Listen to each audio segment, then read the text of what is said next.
Our individual worldviews are driven by perceptions, making perceptions as individual as there are people. They're our experiences, our environment, our dreams and desires and ideas, as well as everything else that affects our lives, rolled into a concoction that becomes our reality. Philosopher William James said, "Thoughts become perception. Perception becomes reality. Alter your thoughts, alter your reality." It was the perceptions of some dreamers in the late 1800s that created the model city, the city of churches, the soil pipe capital of the world, Anniestown, what today we call Anniston.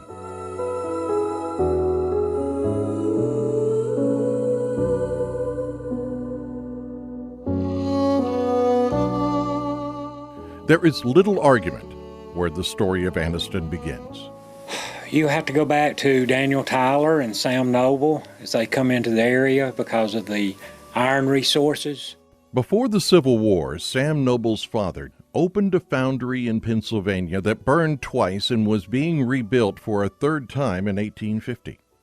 The Industrial Revolution was beginning to take hold. The nation was fracturing politically, and Noble decided to move south to take advantage of the iron ore discovered in the region.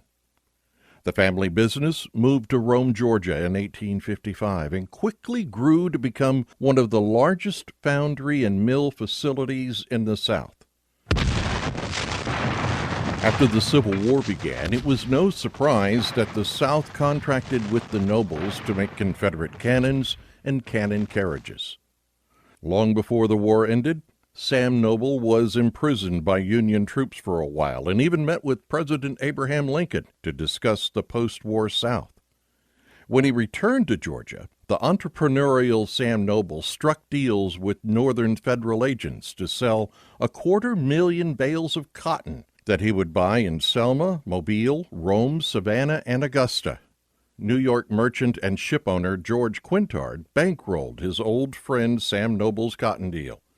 Noble's cut was 75% of net sales.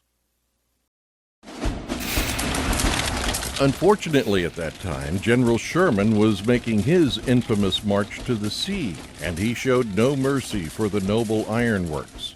He ordered them destroyed.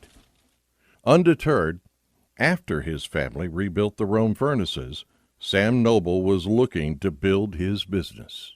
And in Grace Gates' book, that's been a big help to me, the Model City of the New South. She tells the story of how Sam Noble came down by the train to Oxford, because Anniston didn't exist. He got to Oxford, rented him a horse, and then went horseback riding about the woods and terrain, collecting the red rocks, she said. Well, that was iron ore rocks. He was also looking at one of the two blast furnaces the Confederates had built in Calhoun County, the Janney and Oxford furnaces, used to make cannonballs and railroad steel for the South. Union troops had destroyed the furnaces. Noble reportedly had seen the Oxford furnace on a previous trip that he'd made to the region with Bishop Charles Todd Quintard. It was in the densely forested and hilly area called Pine Ankle, an area too difficult for settlers to clear, so only a few folks lived there, growing small patches of corn and cotton they sold in Wetumpka. On a spring day in 1872, Samuel Noble, representing his family's car wheel works of Rome, Georgia, walked into a Charleston office of Alfred Tyler, and he was the Vice President, General Manager of the South Carolina Railroad. And Noble was selling wheels and axles, and Tyler was buying. Tyler was the son of a versatile industrialist, General Daniel Tyler, who was interested in railroads and iron. As chance would have it, the general was in his son's office the day that Samuel Noble was pitching his wares. The general questioned Noble about the presence of iron ore in northern Georgia and Alabama. The Tylers and Noble decided to purchase the main ore deposits in Anniston, as well as the property needed to establish the new foundry in town, It was more than 1,300 acres bought with money from the Tylers, the Quintards, and several other New York businessmen. Anniston started really in 1873, and you had to work in one of the mills or foundries to live here. So they had a company store, a commissary over here at 10th and Noble. They had tokens that you could buy goods with and all, and that's the way you had to work here to live here. And that went on for 10 years till 1883, when they opened the town up for anybody to come in.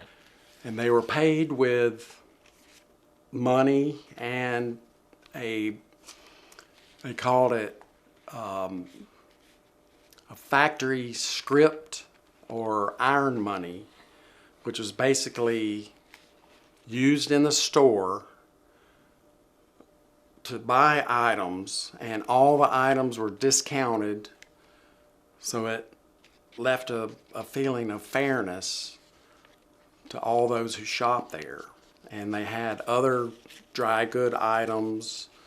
They had jewelry and trunks and other items that the other people in the surrounding areas would be interested in buying and not going to other markets. But they had a problem with the script because the government created a tariff on the script that was later rescinded by the Internal Revenue. There was a 10% tax that basically they wanted to implement, but it was rescinded because it was not actually redeemable for money. Anniston wasn't the only iron town being built in the wake of the Civil War. Not too far away, Birmingham was coming to life in the Jones Valley.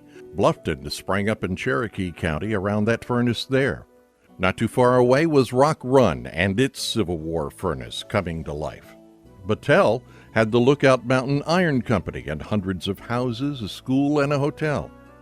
Bluffton, Rock Run, and Battelle all failed and are now ghost towns. Many credit Anniston's success to the Noble and Tyler's desire to do it right and invest not just in the facilities, but also in the people they lured to the model city. The employees really loved Samuel Noble and Daniel Tyler because of that fact, because a lot of industrial cities at the time, they had really poor housing conditions. They were put in rooms with very little circulation, and there's a lot of disease. So the Tylers and the Nobles really believed in keeping their employees happy and healthy, and they really provided for them in so many ways. Anniston was the first city in the state of Alabama to have electricity in a practical way. And it was made from the number 2 foundry and sent to 10th and Noble. And years later, a dam was constructed on Choccolocco Creek down below the racetrack, and the line came from Choccolocco Creek to Anniston with electricity. The white-way markers that were on Noble Street, the big markers years ago that had globes on them, that now you see, they were made here at the foundries here, invented here. Go to New York City, and they're there too. That's why they're called White Way, the Great White Way, you know. So a lot of things were invented here. The Anniston Electric Company also owned the trolley service that ran from downtown all the way to Oxford Lake. The lake was nothing like it is today. This is my grandfather. Worked here in Anniston for the power and gas. It was all one thing. And Anniston owned Oxford Lake. And so he worked for them. for the, and Oxford Lake, and we used to ride the trolley down to the lake, and they had everything. They had a zoo, the alligator, the monkeys, the mirrors, the boats, everything. Everybody rode the trolley. That's what they would tell me. Pete Morgan's grandfather, L.G. Jones, spent a lot of time at Oxford Lake as a side hustle to his car dealership, the first in Anniston. In addition to all that, he did Surrey racing down at Oxford Lake, and he really loved horses. He had a fast horse, and the Surreys are the little one-man racing carts that are behind the horse. But anyway, he had a very fast horse, and people used to bring their horses in. They'd race them. And he'd take on some winnings, but Oxford Lake was another option for Sundays, and we'd go down there and get to ride the Ferris wheel and get the boats out on the lake. And at one time, my dad had traded for a Chris Craft speedboat and kept it down at Oxford Lake. and he had somebody that had it, that drove it, and they took people for rides around the lake in a Chris Craft speedboat. Beautiful all wood boat, but anyhow, it was a lot of fun. Times were pretty easy back then. Rides for children. I remember a Ferris wheel. You got to ride in boats. Daddy took us out in one of the boats for a ride. I think we had swings, not just the regular swings that you see for children in their own private, and ones that go round and round. That was one of my favorite things. I loved that. That was a big draw, Oxford Lake. You could go down there, and they had rowboats and a bowling alley and merry-go-round and a small zoo. I guess that was the attraction for them. The climate, I read somewhere that the climate down here was better than up north, and they like to come down this way and visit. One of the major attractions was the 1912 Herschel Spillman wooden carousel that was at Oxford Lake Park until 1950, when it was sold and moved to Myrtle Beach. It is now at that city's Pavilion Nostalgia Park as a boardwalk attraction. Pardon, may I help you? Anniston was also one of the first towns in the state to have phone service. In fact, there were 2 phone companies competing for business, the new Southern Bell Company and the Noble Pan Electric Company. Noble's company advertised cheaper rates, while Southern Bell offered free installation. But our first telephone was an 8-party line. And when you pick up the phone, if you could get a line, the operator would say, "Number, please," and you give them the number, if you were able to get the line. But basically, we only used the telephone in case of emergency. It was very important. The telephone company has had several different ways of making a call. The first was you picked up the phone and you called the operator and gave her number, and she plugged it in, and you got to talk if you didn't get a party line. But along comes the one that you dial with your finger, and this little thing is made so you don't have to use your finger. You put it on the end of a pencil, and you've always got that pencil right there with you, so you just dial it with this instead of your finger. I remember the first telephone that was in the neighborhood. She was a Mrs. Bozeman. She was the only one that had a telephone in the neighborhood, and she would go to her front porch and call neighbors to come if you could call. I could get a call up there. She would holler down there for me to come to the telephone, or my mother, people across the street. Her daughter was one of the teachers at the Lutheran school. She was a Ethelene Bradford.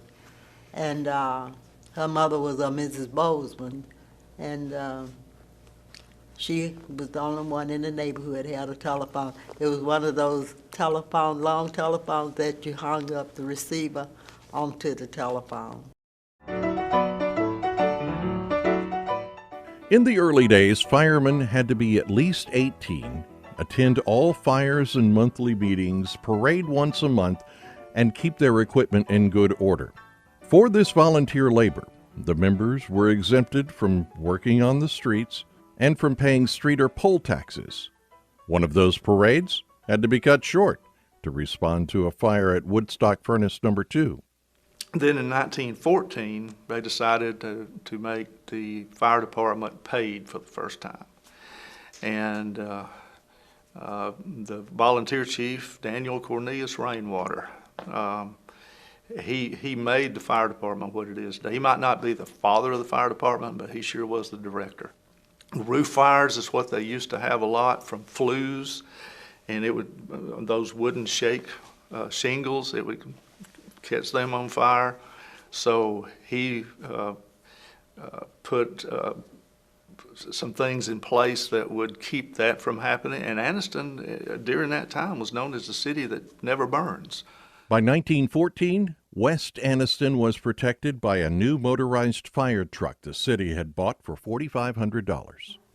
Old man Rainwater, and then his son became the fire chief.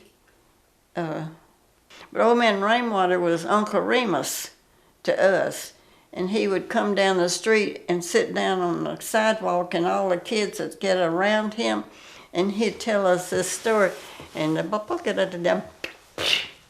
he'd tell, but look at him with all, he'd spit that snuff or whatever he had, tobacco out, and we kids would, and they won't laugh in his face, but he just kept right on talking and spitting that snuff or tobacco, I guess it was.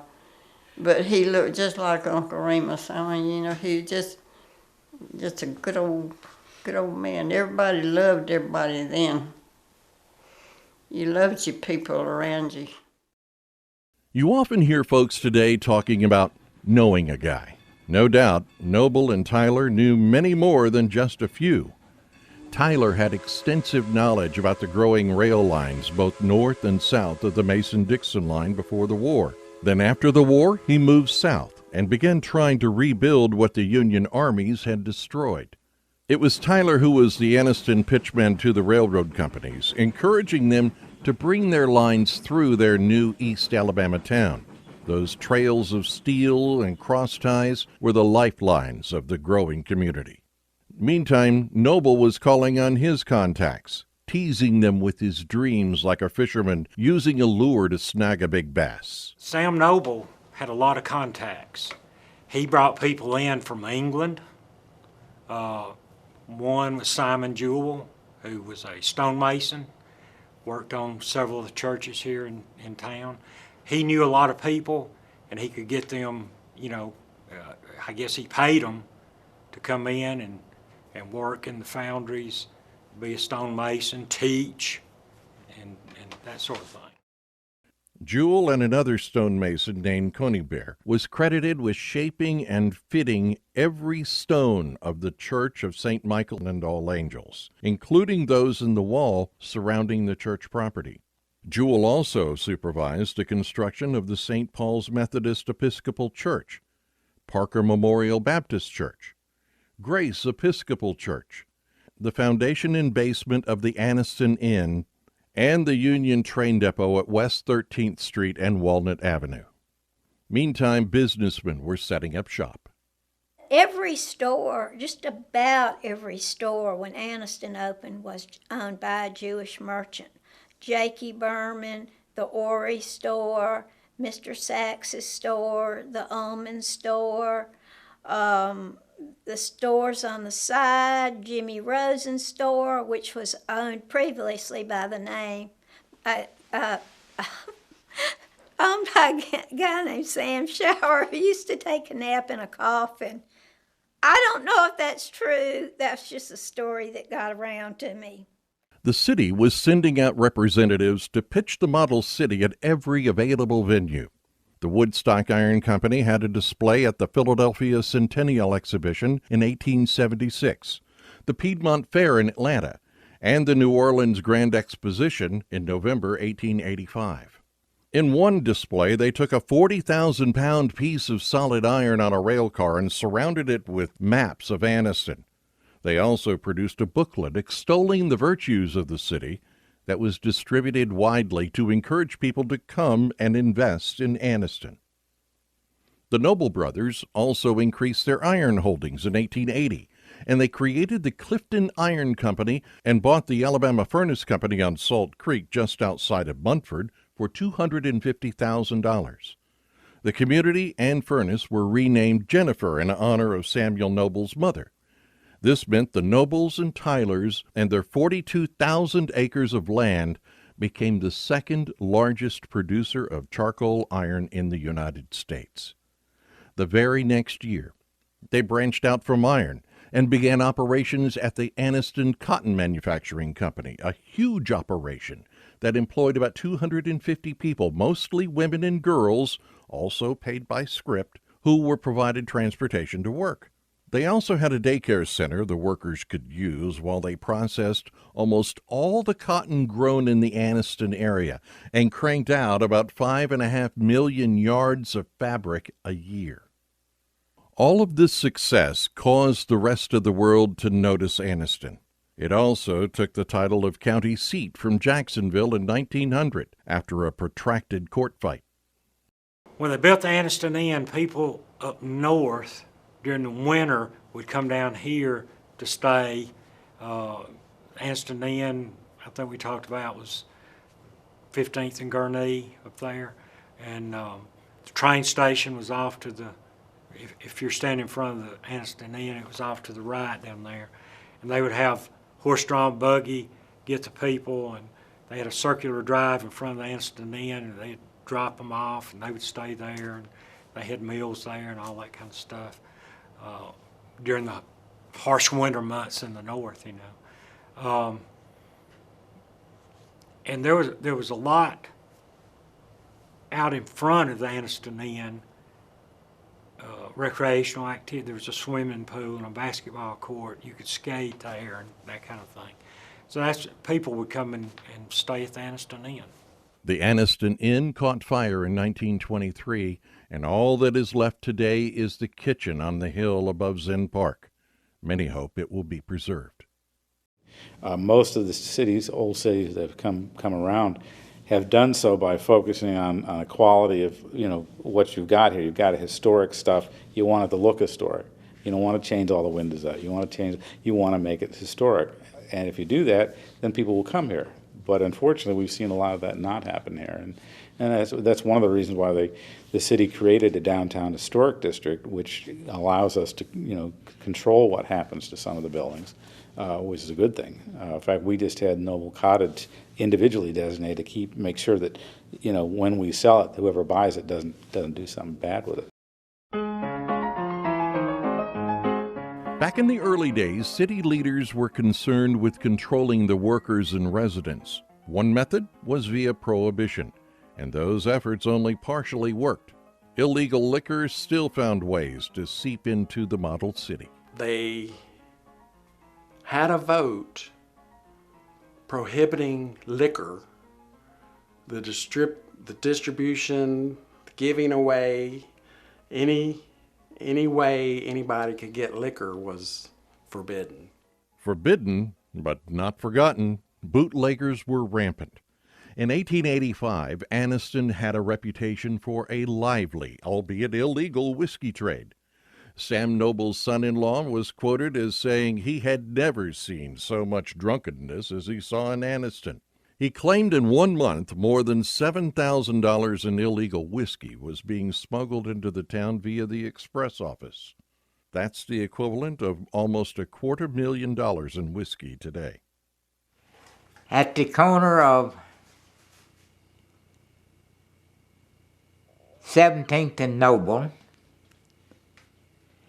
back about roughly 1880, Anniston was incorporated. And the reason for the incorporation, the moonshiners were pretty heavy in that area, and they needed city limits so they could control that. So the decision was made how they was going to do it, and they set it down short a few 100 feet of 17th and Noble, and drew a circle 1.5 miles, and that was the city limits of Anniston, all the way around, a total circle of 1.5 miles. And there is a plug in the ground showing where the city limits began. Dad, as a young kid, he began at age 6 or 7 or 8 to learn to sell. He would sell matchbox covers, calendars, all kinds of little things that a kid could buy and sell. And he had a father that was a carpenter, my Papa Evans. And by the time Dad was about 10, the Depression was pretty strong, 1930, 32, and they learned that they could make vanilla extract that had a little alcohol in it because we were on Prohibition, and they could sell the vanilla extract. I still have a jug of it here. They would sell that to make a little money. Dad used to say that they were pretty hard up. They were living in rental houses and would move from one house to another. George Kilby's grandfather was one of Anniston's early businessmen. Thomas Kilby also became governor of Alabama in 1919, proclaiming he wanted Alabama bone dry. Yeah, he was a big prohibitionist, although he drank. But he was not a teetotaler. But he thought that he wanted to get rid of what they call the bucket shops, because he said that the workers would spend their money buying whiskey. And of course he was like, I guess, a lot of people, that Prohibition would eliminate that, but it didn't, of course. But he was somebody said, well, he was a hypocrite. No, he wasn't a hypocrite. He had an honest belief that the society would be better off without bars. But he would have his study every night. After liquor sales were legalized in 1890, many saloons and bars opened in Anniston, including the Peerless Saloon on 10th Street. The Peerless is now considered Alabama's oldest operating bar and sits on the National Register of Historic Places. But Anniston's trouble with liquor was not finished by a long shot. When the temperance movement heated up 2 decades later, resulting in the passing of the 18th Amendment outlawing alcohol, a lawless segment of society became more vicious. Starting in May 1914, 6 Anniston policemen were murdered in just 10 months. My grandfather got shot in Anniston. He was taking a prisoner from the jail over to the courthouse or something, and somebody come by and shot him. He was Andrew Jackson Holland. There's been so many stories that I don't know what's true and what's not. They said that he was killed down at Constantine Homes when he went down there to check on a brothel house, and he got killed down there. And some say that he got killed around the police station and all. I don't know what happened, really. On December 21, 1914, The Anniston Star reported police officer Jack Holland was shot and killed after he responded to a call for help on Glen Addy Avenue. A drunk federal Prohibition agent, Burkett Evans, had been patronizing the known brothel, and Holland arrested him. When they got out on the street, one of Evans's friends emerged from a home and opened fire. During the shootout, Holland and his prisoner were both shot. Holland died the next day. 3 men were tried for the killing. Brothels and speakeasies, commonly called blind tigers back in the day, were scattered all over Anniston and were often run by ruthless individuals. His name was Harry Sheretsky. Well, Harry was the terror of the blind tigers because he was trying to shut down all the bootleggers. So the folks on the west side of Anniston wrote the mayor a letter, and they said, "It's just terrible over here. It's terrible. It's bootleggers, you're wild and woolly and whatever." So they sent Harry, young Harry, over to one of the houses where the moonshiner was, and they opened the door, and the moonshiner put a derringer right to his stomach and shot him. Another moonshiner picked him up, took him to the hospital. He died. He became a martyr. He became the reason that Anniston had to clean itself up.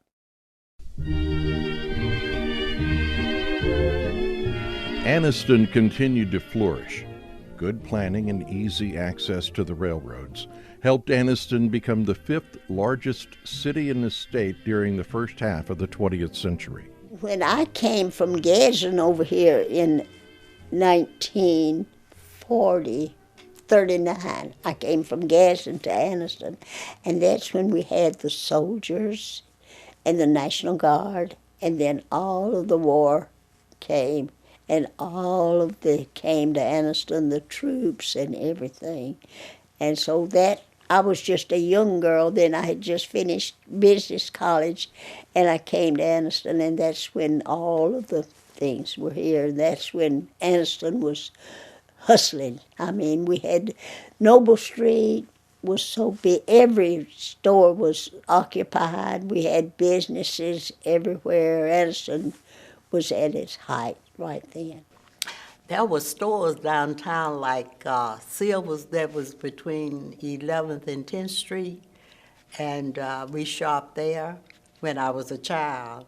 And then there was W.T. Grant's and S.H. Cress's, and that's where we shopped for most of our groceries. And then for dresswear, there was a store, Mangles, and there was another store, Woolworth.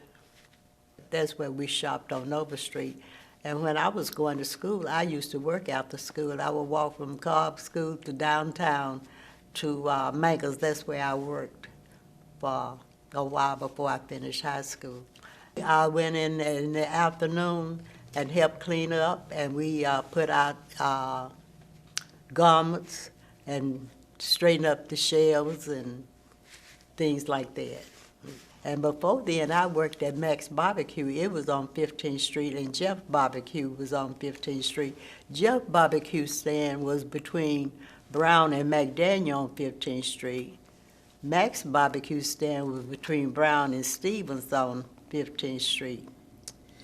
And people would come from far and near for the barbecue. I just loved walking up and down Noble Street and looking in the windows. But then, as I got older, to go to Anniston and walk up and down the street and look in the dress shops and the shoe shops and see all of the, to me, they were just beautiful clothes because my mother sewed all of my clothes. They were nice, but they weren't store-bought. There was just something special about store-bought clothes. And the hat shops. Oh, I love the hat shops. The 3 dime stores were Cress's and Grant's and F.W. Woolworth. One of them between 10th and 11th, and the other 2 between 11th and 12th. And there was a drugstore, Scarborough's drugstore on the east side of Noble Street between 11th and 12th, which was a meeting of all the kids after school and when I was home for vacation, I'd go down there and meet with the folks I'd gone to school with for several years. And they had a lunch counter and a little booth where you could get a Coke or a BLT or a hamburger or whatever. And that attracted. It was right next door to the smokehouse. And I remember there being a fire. The smokehouse was a pool hall. And it was the oldest going business on Noble Street to never have moved its location. And they had the best chili in town. And this drugstore was right next door to the pool hall. And anyway, we used to go down there a lot. And next door to that was Coleman's dress shop, and across the street was another dress shop. Diamond Jewelry Company was between 10th and 11th. Across from Silver's, which was another dime store. Weichels was down there between 10th and 11th. And those were kind of gathering places for teenagers.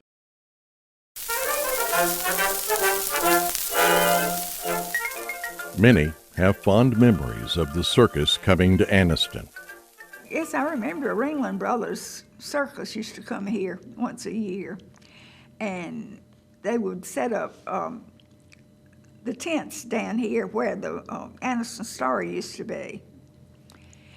And that was close to the railroad tracks, and all the animals and other clowns and so forth would come in on those trains. And when they came in, they would park those trains down there, and the first thing they do is get the elephants off. And the elephants would help them unload and carry the loads to the place where they were going to put up the tents or whatever was going inside the tents. It was a three-ring circus. Had a lot of trapeze, a lot of clowns. It seemed to me like there were a lot of lions, but looking back on it, I wonder if there really were. Cotton candy. And they always set up a tent down where the Anniston Star used to be, down on 10th Street. And we could always go to the circus downtown. And that was every year. And I've seen them have parades with elephants and all coming down Noble Street. Mm-hmm. I was terrified of the clowns. Didn't like the clowns. I sit right under Mother. Oh, and the ladies that, you remember the ones that they would be outside the ring, but they were on the rope, and they wore fishnet hose. I had a fit to have some of those hose.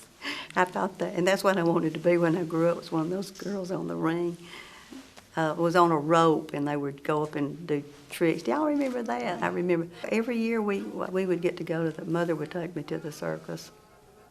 And then I, in turn, took my children to the circus. And, of course, I didn't take my granddaughter because she was terrified of clowns, too. But we used to go every year. I had forgotten about that. And the fair, the county fair that we used to have, that used to be a big thing in Anniston, too, with all the rides and going to see the livestock and everybody's food stuff that they had put up, you know.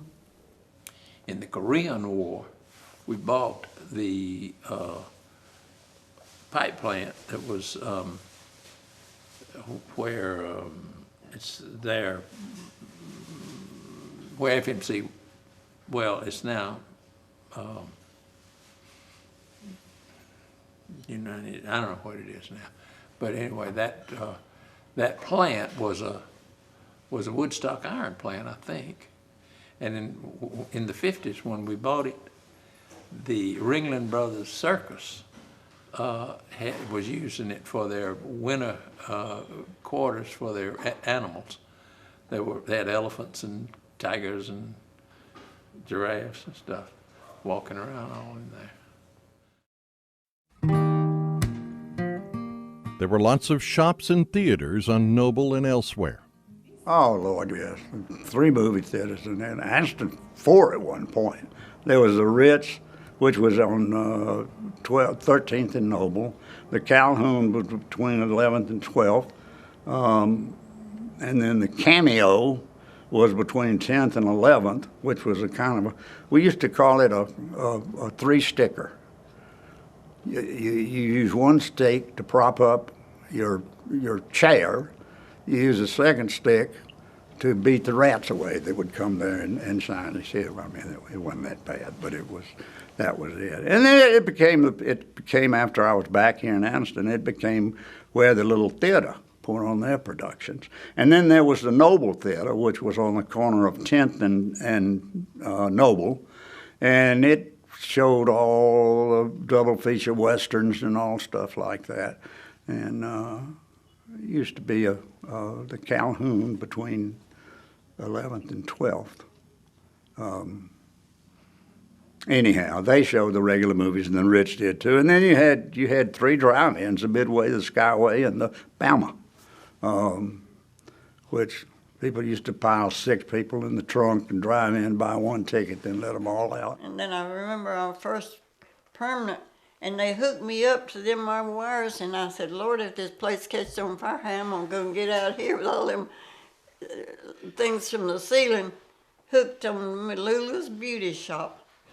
It was there on Noble Street, and she gave me my first permanent, and from then on, because I had straight hair, bangs,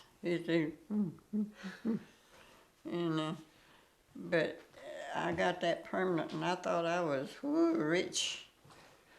I tell you, I thought my mama struck it rich somewhere. It was a store named Jitney Jungles, and that's where everybody was buying their groceries, at Jitney Jungles. And then if you wanted clothing, they had, Anniston was so lively then, Noble Street. It had, if you wore very, very good clothes, they had Coleman's. They had, and for men, they had United Woolens. And then we had Gales and Berman's down on Noble Street. They had, if you wanted good, Dobson's had the junkie clothes. And if anything you wanted is on Noble Street. Now, the 5 and dime stores that we had was Silver's, Grant's, Woolsworth. And those were the ones who had the counters where you could, where food was served, but of course we couldn't be served. It's the counters, the stores that all had colored water and white water, colored restrooms. And some of them didn't have colored restrooms. So we would ride the train from Chockalaka to Anniston sometimes. We could ride a train for 25 cents. And it was not 4th Street station. It was where the pub is now. That was the station that was used. And I think that's down on about Gurney Avenue, somewhere down over that way anyway. The Peerless had an upstairs, and they had some ladies of the evening that hung out up there and did their business. And in front of them is Western Auto now, but at one point that was one of Saks' stores. Well, anyway, the men didn't want people to see them. So there was a way that you could go up the back door of the store and go across the catwalk and get into where that was. But the greatest part of the story was told to me by Hank Sachs, who was the greatest storyteller ever known to man. His parents owned a very fine men's clothing store. They sold like Hart, Schaffner, and Marks. High-line stuff. And the lady who managed the body house used to come in at Christmas and buy, ties, shirts, for her customers. And after Christmas, Mrs. Sachs used to look to see who was wearing those ties. And not all of the attractions downtown were above ground, even on a cold January night. We were spending the night with Mike in the building where Bill Ward has that insurance, his insurance office on 14th and Quintard. Well, that was where the Jennings lived, where Mike's family lived. We sneaked out side window and got down to the ground and left, and we were in our pajamas and barefoot, and we went to Snow Creek. You know, it runs under the city. We got in the creek and went under Anniston with one flashlight and came up Hobo Jungle in Glen Eddy and walked back across town, dodging anybody that we saw. And when we got back into the heart, right around where the post office is now, okay, some police saw us, a police car. So we took off different directions. And we got, I guess, in some bushes somewhere, but we could see where the police centered on Goob, on Sean. And they chased him around the post office twice. And he finally ran out of gas and they caught him. And so we worked our way back up to 14th to Mike's house and got back in, but it was too late. They'd already taken Goob there, woke his parents up, and we were nailed. It was later discovered that Snow Creek was one of the local waterways polluted with PCBs by the local Monsanto plant, creating a huge health hazard that wasn't discovered for decades. In the early 50s, many in the Anniston area also felt the scare of the polio epidemic. The disease had been crippling and killing people for several years, especially children. It was enough to cause many to avoid crowds and public events. Not long after the war was over, we had a terrible epidemic of polio, infantile paralysis, here in Anniston, and there was no prevention of it. There was no treatment much, and if you had a really bad case, I can remember some young people being in iron lungs. There was a most horrible looking tank that helped them to breathe. And thankfully, the Salk vaccine was invented. The Y was built in 1952, which is the year that I came. Mother said that was a really difficult year, especially since we moved in the summertime, because there was a polio epidemic going on at that time. And of course, summertime was the worst time for it. And they closed all the pools, and they closed all the movie theaters, you know, picture shows, and even churches some of the churches were closed. Now, it wasn't as big a deal as COVID, but it really was because it affected children most of the time. Yes, it was bad. I know several people who had polio, particularly athletes. There was one particular one, it was Buddy Rutledge. I don't know whether you recognize that name or not, but he was a local here, and he went to the University of Georgia on a football scholarship. And he had polio and he was confined to a wheelchair for the rest of his life. And he died early, and it was probably because of that. But there were several other people. I know at Auburn there was a student, Bill Tucker, who was the quarterback on the football team, and he developed polio, and he was confined to a wheelchair the rest of his life, too. School could mean more than just classrooms and homework for some youngsters. Occasionally, it became a time for missed opportunities. When I was a senior, we were in geometry class on the second level at the old Anniston High School, and Mac Dunaway had transferred in the year before. His family had been in the military, and his father was off as I understand it. His mother lived here with Mac, and it turned out he had a sister that went to Florida State. And she was coming home for the weekend, and he was trying to get her a date. She wanted to go out on a date. Well, Mac was our second string quarterback. And Mac was hail fellow, well met, but had sort of a bulldog looking face. And if you looked at Mac and says, do I want to date his sister? The answer was no. And I turned him down. I was not the only one. He asked about 5 or 6 folks if they would date his sister that weekend. And to my knowledge, she did not have a date that weekend. And it turned out to be Faye Dunaway.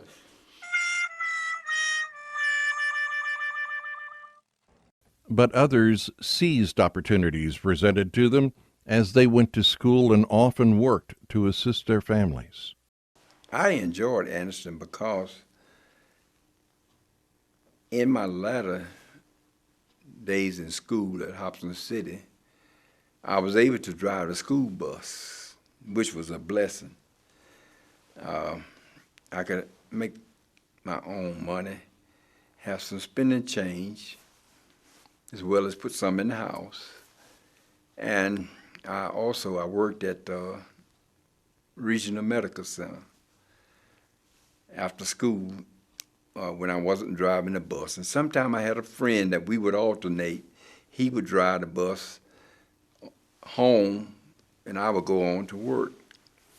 And it's surprising, my first job at Regional was 33 and 30 cents an hour. That was big money because you made $1 a day.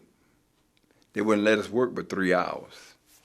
But now on the weekend, they would let us work 12 hours.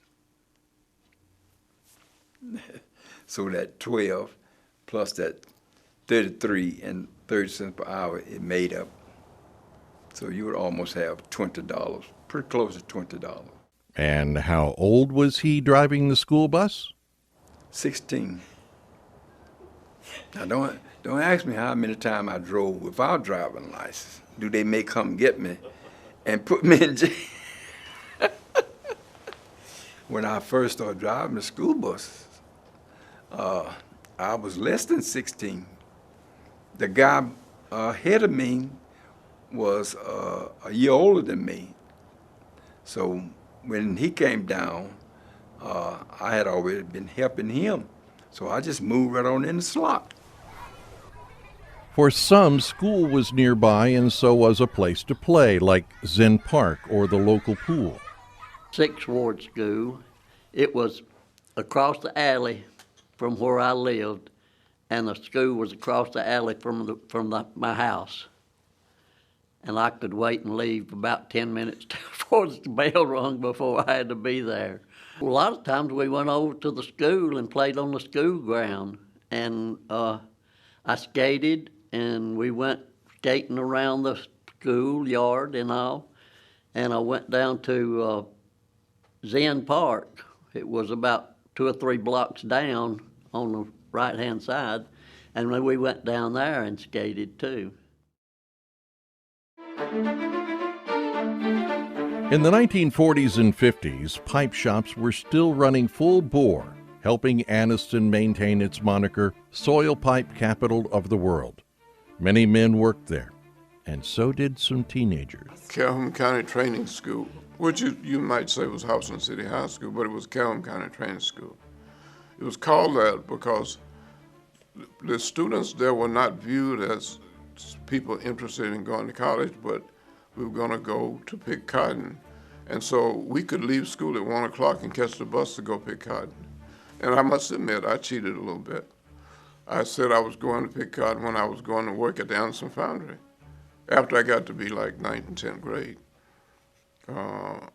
But yeah, it was the priority was for the black students to get out of school and go pick cotton. You know what shaking out is? Where they pour this hot iron, it's like running water, they pour the iron, and then you mold the iron into what we call fittings or pipes. So that was, my job was to shake out the fittings. My dad prepared the sand. He was really high level because he was able to take care of the sand. The advent of PVC pipe was the death knell of Anniston's soil pipe industry. Unless a foundry could pivot to a new product, there was a dwindling market for cast iron pipes. That was just one of many changes Anniston would face in the coming years.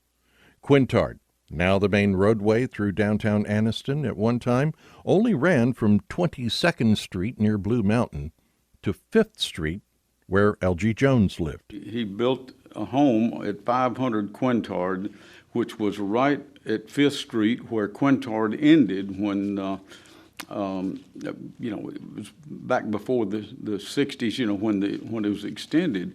But it was a beautiful old home there, and but it faced 5th Street, but it faced right down Quintard, or north on Quintard, and you could see all the beautiful houses down there, and the steeple of Parker Memorial Church, and all that was right in front of it.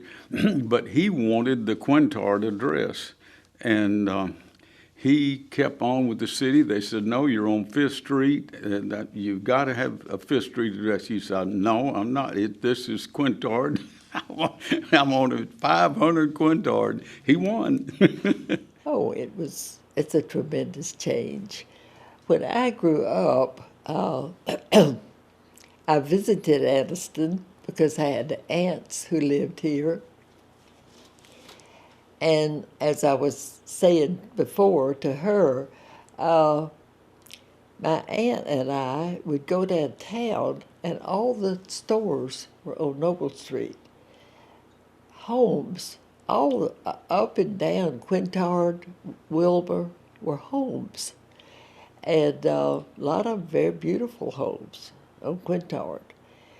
It was not a two-lane road. It was always had a median down with the trees in it, but there was a single lane of traffic on either side rather than a double lane. And it says when you get 22nd Street, you had to take a left and go back to Noble Street, and then take another right and go to Jacksonville or Piedmont. And of course, if you were going south and wanted to go to Oxford, when you got to 5th Street, well, I don't think 5th Street went in, so I guess you'd have to maybe turn on 6th Street and get down to Noble Street that way and go to Oxford. That's where the streetcar went. And the streetcar came up 7th Street, and I could stand on my front porch and see it go up 7th Street. I can remember the first fast food restaurant was there. It was the Jack's. It's up on Noble Street. On Quintard now. Was the first fast food restaurant. As a matter of fact, we had just been married a few months, maybe a year, when they started widening it, and we lived through that. And a lot of beautiful, beautiful homes were torn down, to make the street a divided street. But it's still pretty, and we still have some beautiful streets in Anniston with some beautiful homes still existing that are beautiful. But it was messy. I remember that. When it rained, it was just nothing but mud. Some downtown businesses created vivid memories that linger today, like Lloyd's Bakery, owned by E.C. Lloyd, who eventually became mayor. But he would say, if you bring so many bread wrappers back, and I'll give, you get a pass for the movie, or it was just things like that he was always doing. I think he was a very nice man. I didn't know him personally. It was Lloyd's Bakery. It turned into Hart's Bakery later. And Mr. E.C. Lloyd was a mayor of Anniston. And children got to get in free at the theater if they brought 3 bread wrappers. And of course, we kept bread wrappers constantly, so my sister and I got in free every Saturday. And E.C. Lloyd gave away bicycles and skates and all kinds of things for children, but I was never lucky. I never won anything. He loved children. He really did. He did a lot for Anniston and for the children. Because, you know, we had Tom Mix and Gene Autry and Flash Gordon, that was big, and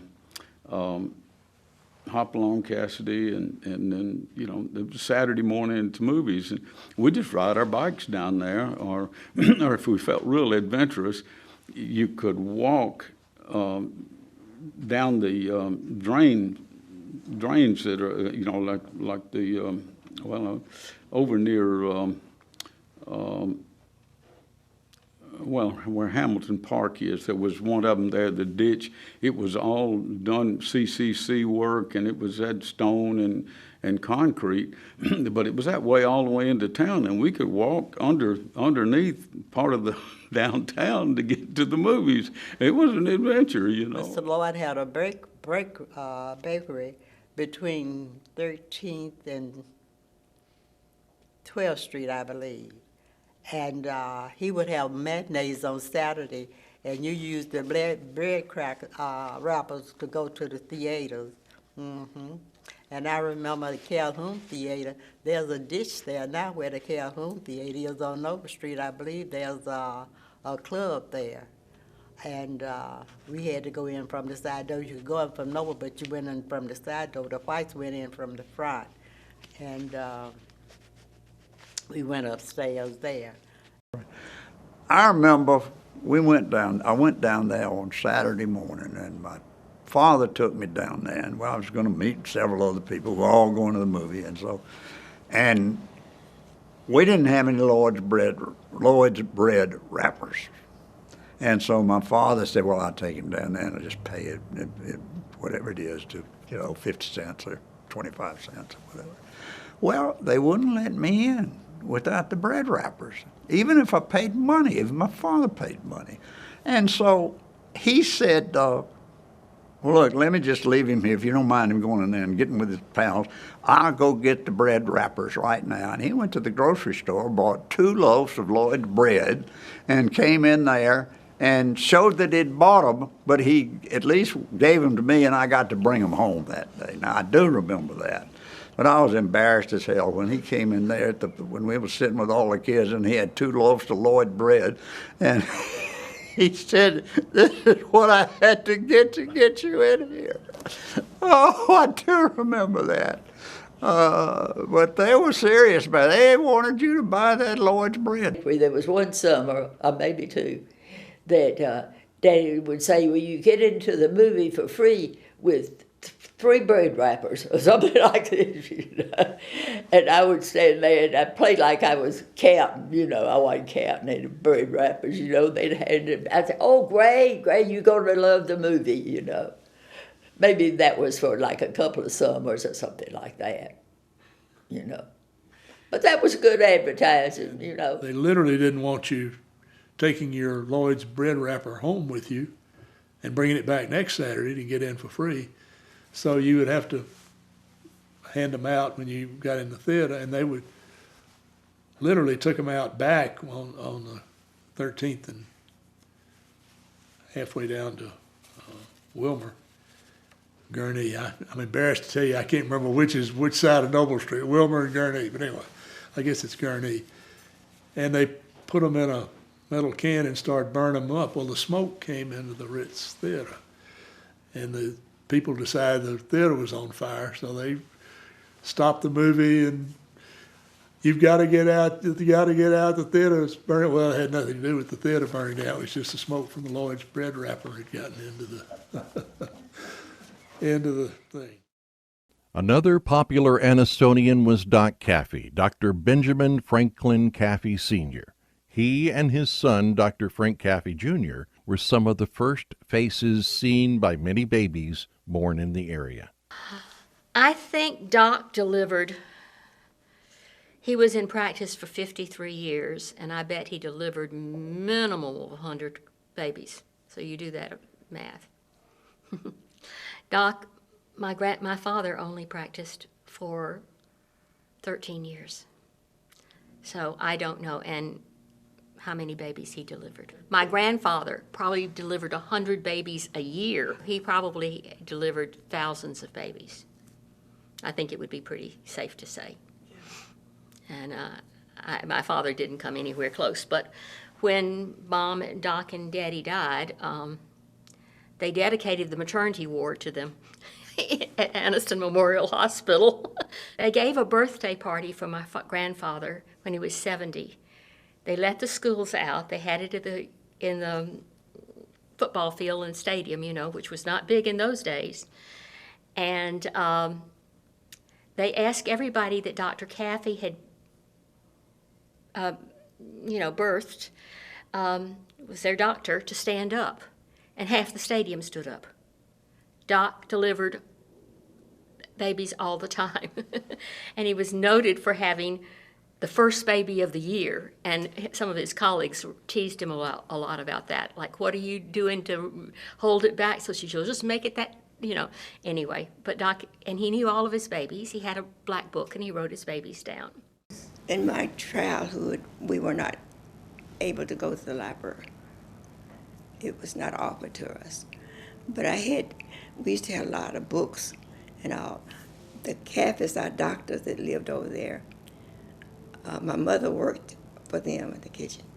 And she provided us with lots of books, and my mama would buy books. They had secondhand stores, so stores with used books, a lot of used books, because parents would have to buy some of their textbooks from the used stores. Georgia grew up to be a school teacher.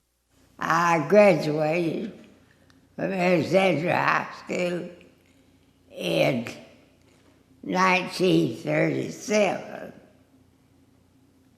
And I was the first lady to go to work in the Calhoun County Sheriff's Office.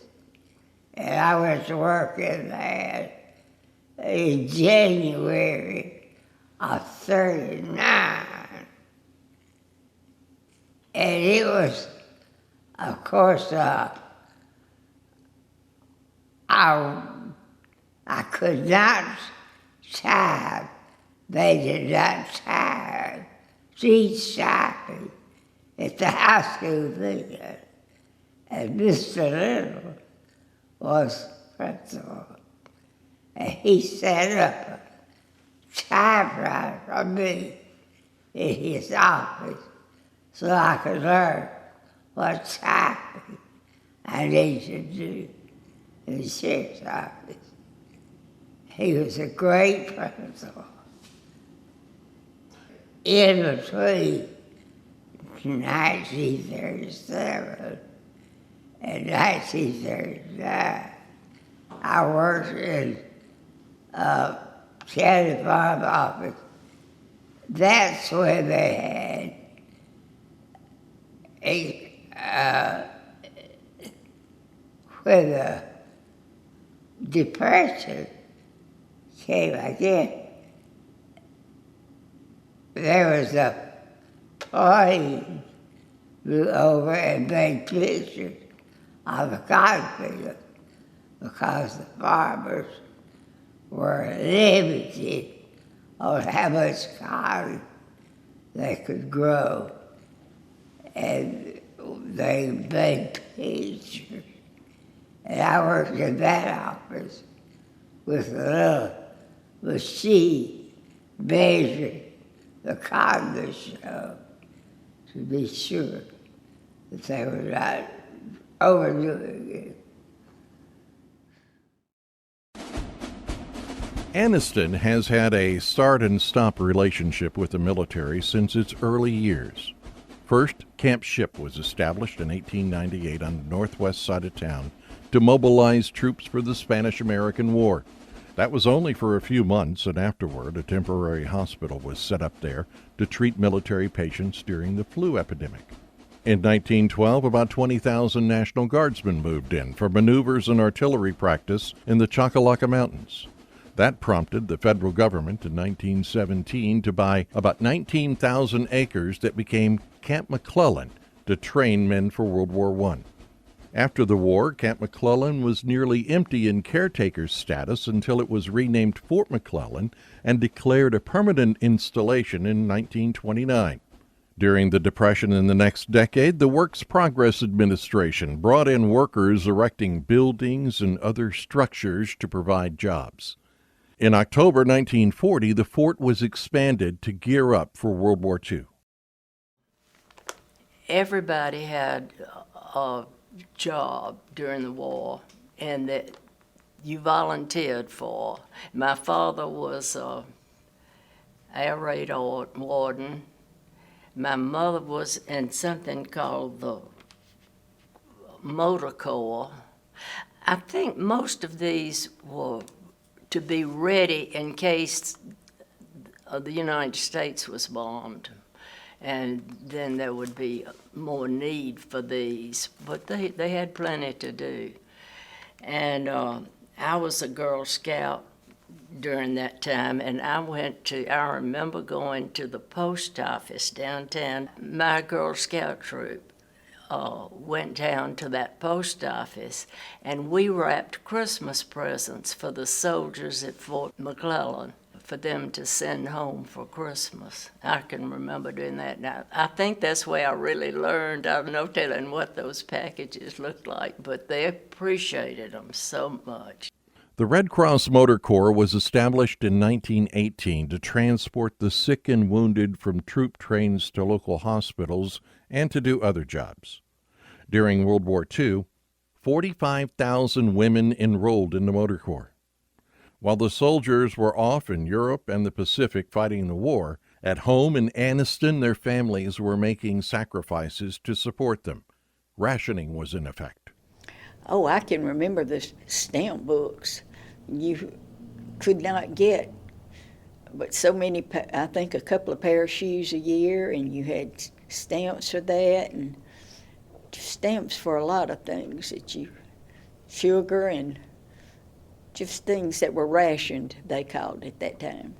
But we had a place over in West Anniston that every now and then, see, we were a manufacturing town, and every now and then, of course you had to know when, but they would have hose and things, and the ladies would go over there and wait for them to open up and buy hose. I did with food, most of our food, but I also did a ration book that you were limited on things you could buy.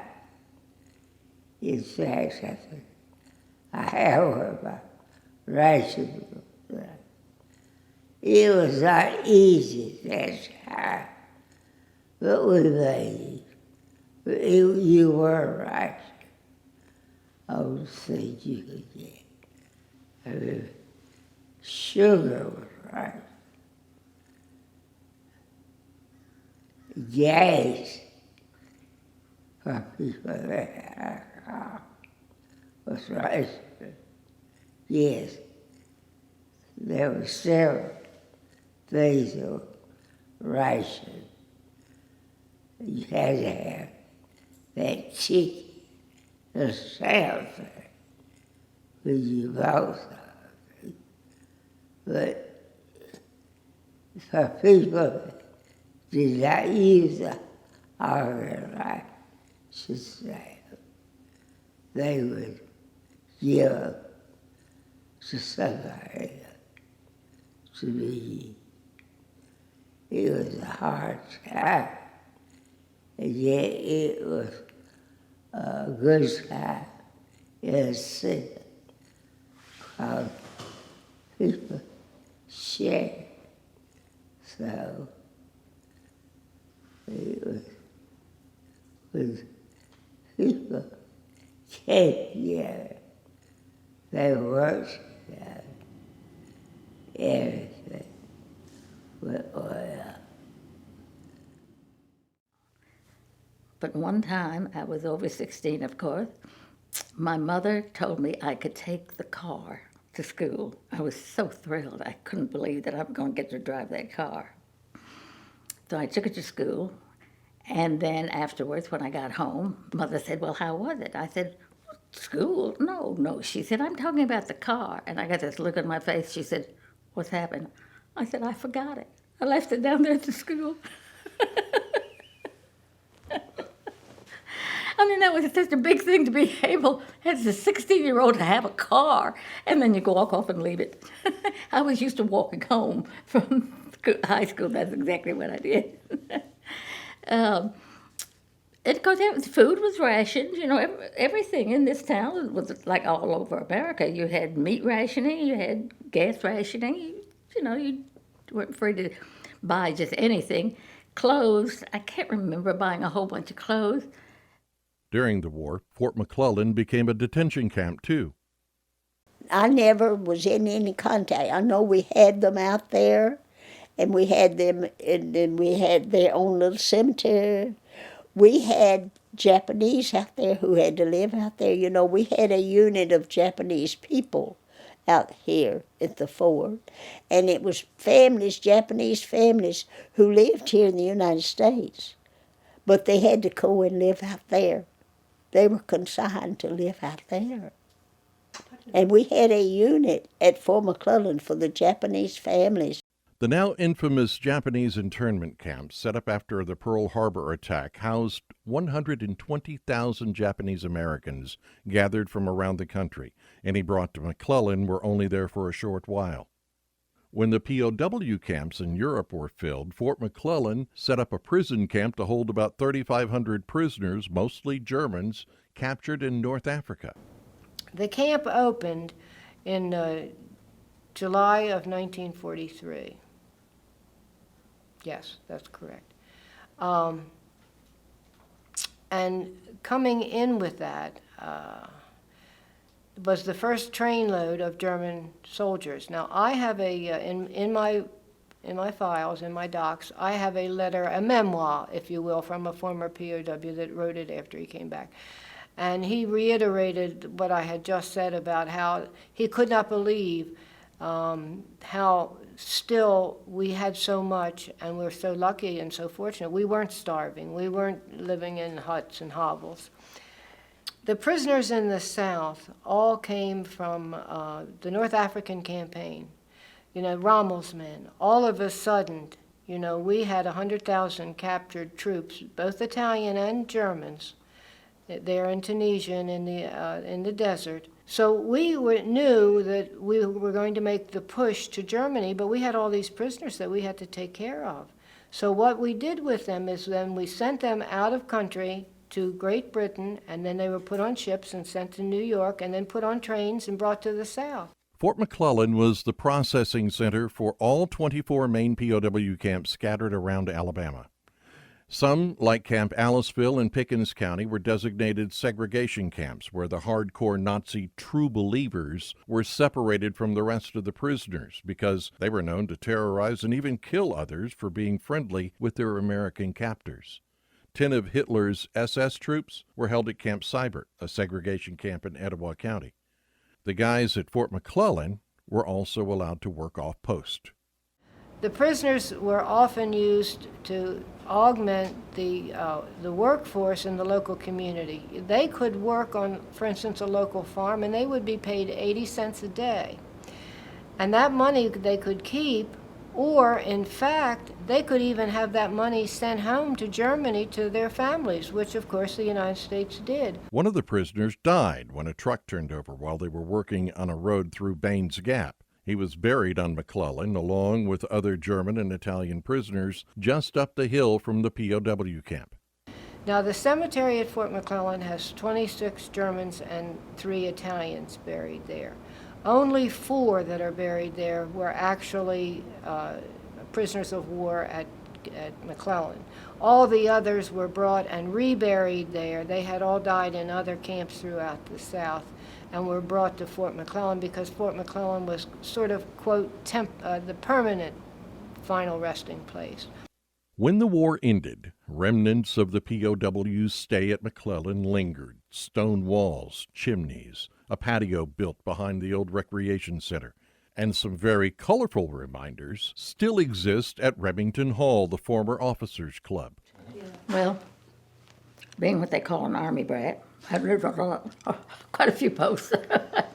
But this one was very nice. It was, the quarters were new. That beautiful officers' club out there, which is in such bad shape now, was a wonderful place. In fact, you know, during the war, we had German prisoners out of Fort McClellan. And I used to walk down and watch them painting those paintings in the bar there, doing those murals that they had done. Years later, the Anniston Star talked to the former club manager, who said it was fascinating to watch 3 German painters create the murals. After World War II, Fort McClellan was again mothballed until it was needed for the Korean conflict in 1950. After Korea cooled, several training operations were moved to McClellan, including some secret projects involving chemical weapons. Has a chemical school out there, the MPs. A lot of people went through Fort McClellan to Vietnam, sure did. The Army eventually stored about 7% of the nation's chemical weapons at the Anniston Army Depot until they began leaking and were eventually all incinerated at the disposal plant, ending in 2013. When my granddaddy died, grandmother came to live with us. And for entertainment for her sons were in the military. So my daddy, we were blessed and fortunate enough in there to have a car all the time. And he would take her down to Noble Street. And all the soldiers from Fort McClellan on the weekend would come to Anniston, but they had to walk. And they would wander up and down the streets and maybe go to movies or what have you. She felt so comfortable with them, with her sons in the military, and hoping that they were having a good time. Then in 1999, the Defense Department bid adieu to McClellan again. The Anniston Army Depot remains. The connection between Anniston and the military was not just Fort McClellan. After Kilby Steel became FMC, George Kilby and Bill Bryant came to the Army's aid. The M1 tank had a really bad track on it, and we had talked about this for a lot of years, and the Army said they wanted somebody to design a new track. Well, we just copied another design actually, but Bill was a super welder and stuff, and so when the division man just told us that, and so I said, Bill, go out there and take this track and cut it up and put it back together and make what they want. And that's the track that's on the M1 tank now.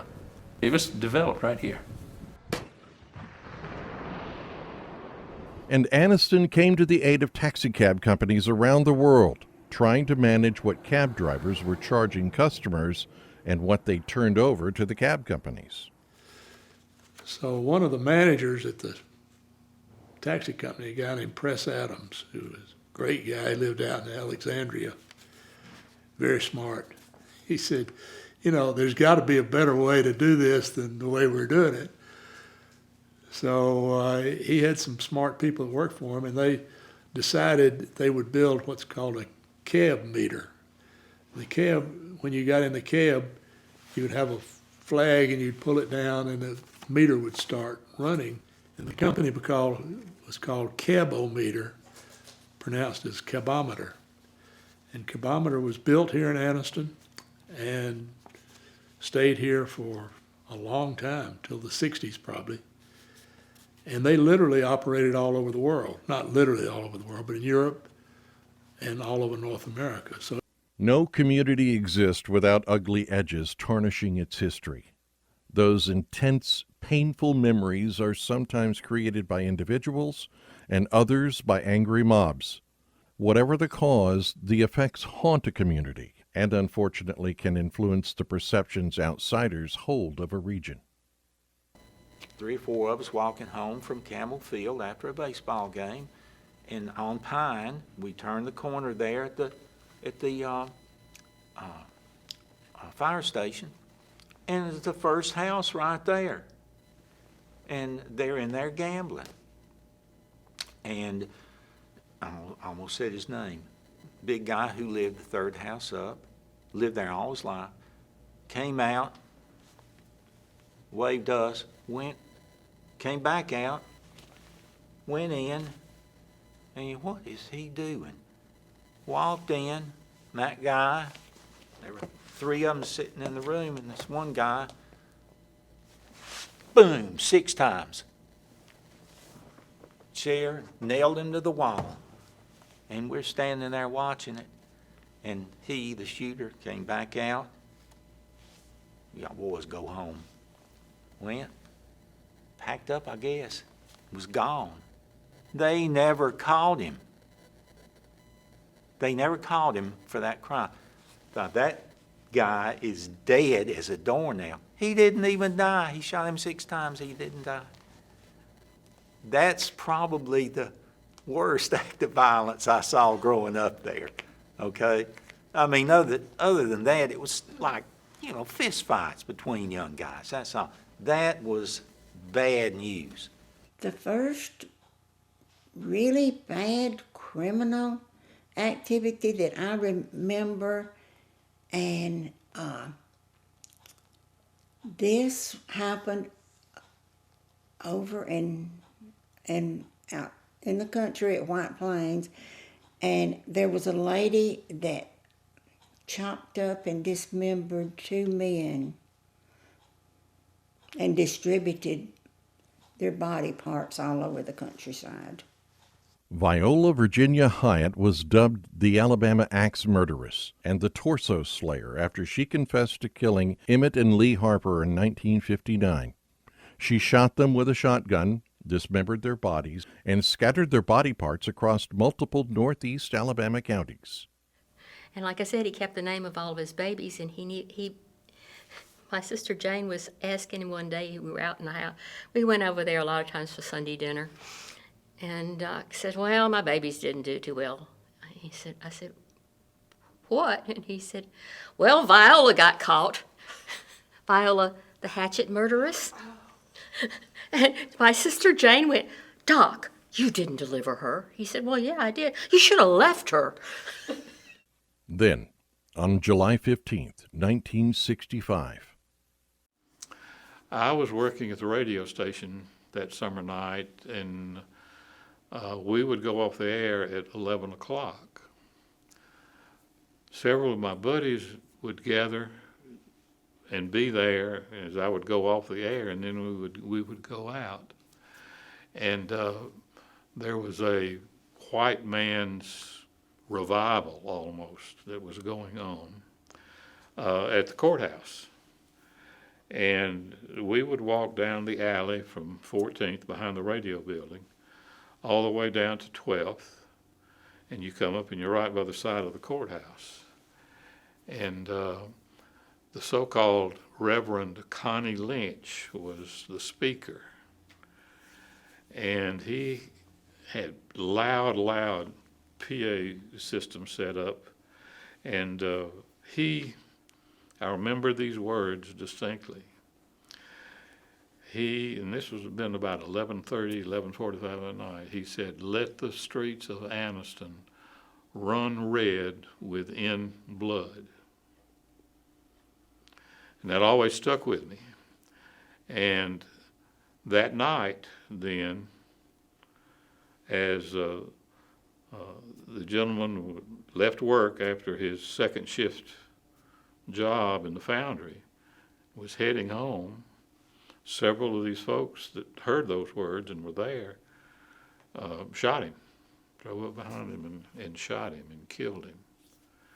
And made national headlines, of course. Out of that ultimately developed the cool, decided we got to talk to each other and know what's going on. And they developed the Council of Unified Leadership called COO, which carried on for another 15 years or so. But I'll never forget hearing those words as they echoed really through the streets right in front of the courthouse about between 11:30 and midnight that night.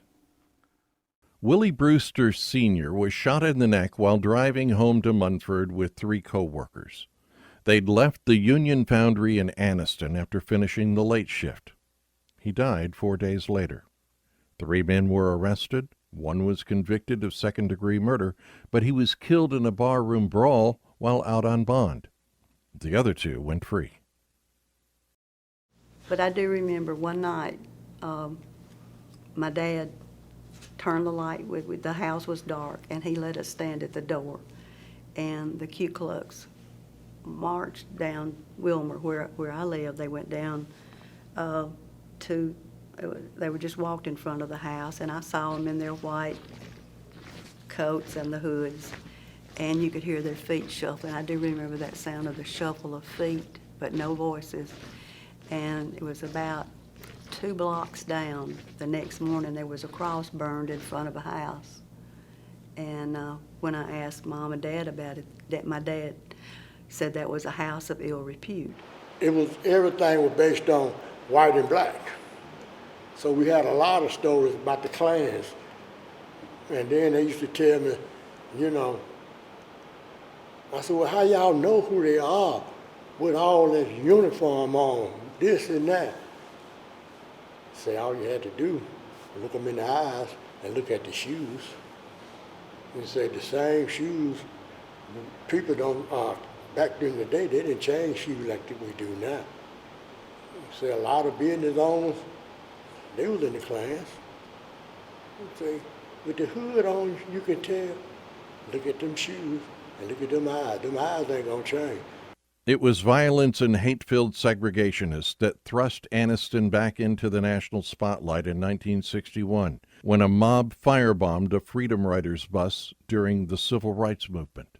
Some other incidents were a bit more subtle, but still quite damaging. Well, it was a mixed picture. I mean, I tell the story of when I first we passed the Rexall, I guess it was old drugstore. And when I first went there, I was 5 years old, and I had finally convinced my parents to let me go to the movie with my brothers. So I went there, and I slipped away from them because I was going to I had saved my money. I was going to buy a 5-cent ice cream cone. So I went up to them, and that's when I first heard such terms as, we don't serve Negroes in here. They didn't say that word that way, but I'm 5 years old, and I just went in there to get it. Well, so that was sort of the beginning of understanding that there was a challenge facing me throughout my life, and that was just an example of it. But I had an opportunity as a student at Morehouse and as a medical student to fight back. And I guess for me, the opportunity to fight back was, getting away from my parents so that they wouldn't necessarily get hurt because of what I did or said. I taught kindergarten at my church, and then they called and wanted to know if I'd come with the public kindergarten, the first public kindergarten. And I taught kindergarten, and I had a little black boy and a little white girl who were sitting next to each other. And I watched, and he reached out, and he rubbed her arm. And she reached out and rubbed his arm. And he reached out and touched her hair. And she reached out and touched his hair. And they sat there looking at each other. And I thought, for the first time, 2 human beings find out they have the same skin, they have the same hair, may not feel the same. They discovered as a kindergarten baby what it was all about. And I thought, I couldn't wait to get home to tell Lamar and the kids what had happened. I said, for the first time, I see what could be. I told my buddy at the school, I said, man, why they won't let us drink? We can't have none of that white water. And so one day, a little white kid came up and got some water. I said, why his water look like my water? And that changed the narrative there. See, I actually thought when I was real young that their water gonna be like snow coming out. I was looking for some real white water. But it was, no, what they were saying, you can't drink at the same water fountain that they drunk out of. But when you had a sign up there saying color and white. And first, when we got to integration, it was freedom of choice was the first. And we had, I can only remember like one black boy under that freedom of choice. And then, I've forgotten what comes next as far as where you went. I remember that about twice, maybe 3 times, they rang a bell, which meant that you had to take your class out to the ball field or something, because they had been a threat of a bomb scare, you know. And so we did that, but it was about like just 2 or 3 times. And then after just a short period of time, they said, yeah, y'all can come on back in now. And so there never was a bomb at Johnston Junior High School. We thought that was some student who was playing hooky. I thought he would have a good time that day. Around 1960, Anniston reached a peak population of around 33,000 people. Since then, there has been a steady decline to just under 21,000 residents. Many have expressed concerns that Anniston is dying. How to fix it? Part of the problem I see is that the city, or the power structure, I guess would be the city, doesn't really ever want to hear from anybody that's not from here. I mean, when I first moved here, I wanted to be involved in the Main Street program because, you know, that was the big thing, and I've been involved in Main Street programs for years. I did everything I could but volunteer. I could never get anybody to, you know, they want to hear from me, you know, and I think a lot of people. I had a whole group of people that were in that same boat. We came here, we wanted to help, and we couldn't get anybody to listen to us. So I think there's still some of that mindset here that nobody wants to, you know, latch on to what's new and good. But again, you look at us, we still have one working grocery store, we still have the center of banking, we still have the hospital down here. We have everything that a city needs to revitalize. We haven't lost everything. Like I've dealt with some cities that have lost all that stuff and had to bring it all back. We haven't lost that yet. Many hold out hope. We have just about everything in Anniston that you could need. We've got the shopping malls now. We didn't have the shopping malls when I was growing up, but we had downtown Anniston. And we're close enough to, we have good doctors, we have good hospitals. Anniston is just a good, small town to live in.